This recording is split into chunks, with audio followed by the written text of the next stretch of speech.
All right, guys, so we're here talking with Matt, and we're talking about Star Trek Ascendancy, which is the awesome game from Gale Force 9. Absolutely amazing one. You want to go and check this out here at the UK Games Expo. So, Matt, can you tell us a little bit about it? Sure. So, as with all Gale Force 9 games, this is licensed obviously off Star Trek. And when you play the game, you really will feel like you are on the Enterprise. You're going to go out, so you're going to start on your home planet, and you're going to explore the universe. Now, where you go, you don't know. There's no board when you start the game.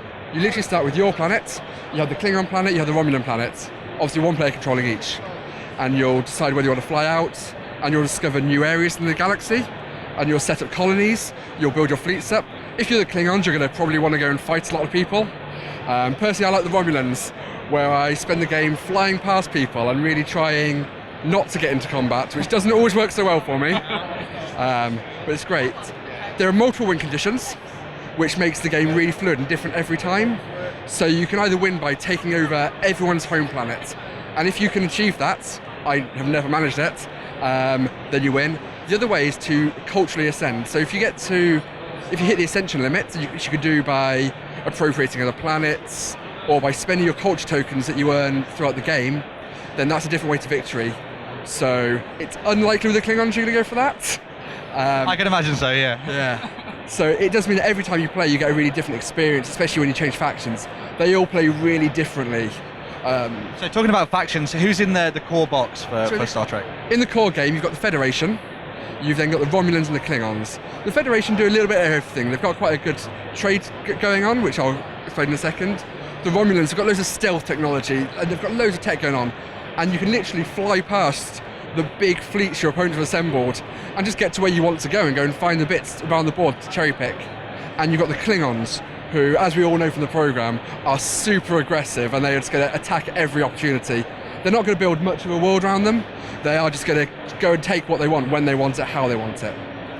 And what makes it really interesting with the factions is we have in the game what's called trade agreements. So you can agree with different players to have a truce for a certain period. And you both benefit by this, by you gain extra resources in your turn. Right. And you can just fly past where they are on the board. You're not going to have... So I can literally just fly my guys past you. I mean, there's nothing to stop you taking that truce agreement away, just at the inopportune moment, though. So that's the drama in the sort of mid-season turnaround, isn't it? So yeah, absolutely. Towards the end of the game, where you're like, you've planned your turn out perfectly, you know exactly what you're going to do, because you've got 5 or more actions each turn. So you go, okay, I'm going to go here, I'm going to move there, I'm going to fly past these guys.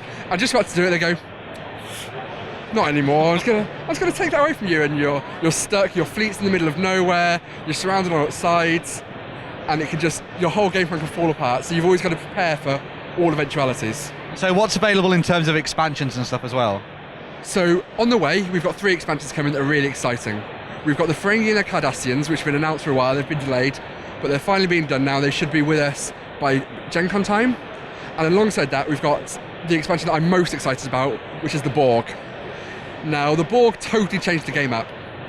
They start the board and they're not there until you discover them, and you'll flip a planet and they're going to turn up. And if you die to the Borg, they're going to assimilate you, and you are going to become the Borg player. Which means... That's pretty cool, very, very different, yeah. Yeah, it's really different, it's really thematic, because if you've ever watched the programme, that's how it plays. You know, the Borg turn up and they're going to assimilate new races. They're going to go and take over the galaxy by any means, and you really get that feel when you're playing it. It's really exciting. So there you go, guys. Lots of amazing stuff to look out for when it comes to Star Trek Ascendancy. They're going to be demoing it throughout the rest of the weekend, so come on over. What's the booth number? It's B8. B8. So yeah, come on over to B8, check out the game, enjoy it. Fantastic stuff for any Star Trek fan.